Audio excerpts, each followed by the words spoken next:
For the past millennia, the Palestinian women had used the remains of olive oil for soap production.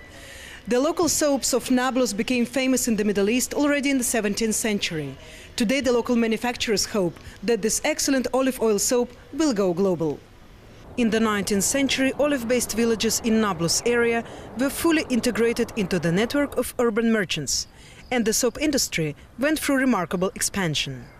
This spacious building with wide arches and high windows was erected in the last decade of that century.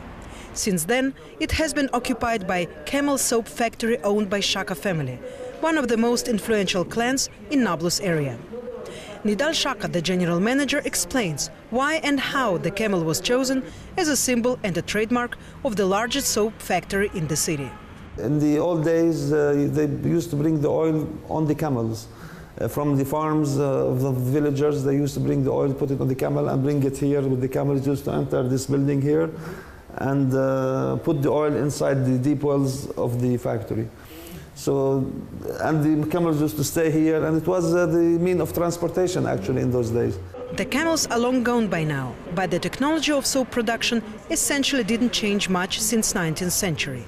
Nablus soap, the soap of Nablus, is made by the hot process. It involves three main ingredients: pure olive oil, water and a compound of sodium. At the first stage, the olive oil is brought into a large pool along the water. The underground fire makes the mixture boil, while one of the workers stirs it with a wooden stick. The boiling lasts for 3 days. Then the mixture cools down. It takes a few weeks till the soap bricks will be cut into separate pieces. The owners of camel soaps take pride of their handmade production, just as it used to be a few hundred years ago. Some Palestinian women in the villages still prepare their own soap using the same technology. But the city folk turn to large supermarkets to buy the olive oil soap they are used to. We have a good market in Jordan because mainly it's Palestinians, and the Jordanians also knows about this tradition. Also in the Gulf, some of our soap goes to the Gulf, but in very small quantities. Maybe because for those who knows it, they ask for it. You know, because it's very heavy for somebody to hold it, to take it. It's a heavy material to travel with. Today, this factory, the largest in Nablus, produces 70 tons of soap a month.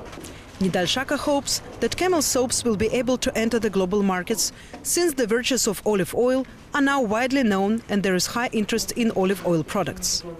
One of the possible obstacles is the high value of local oil.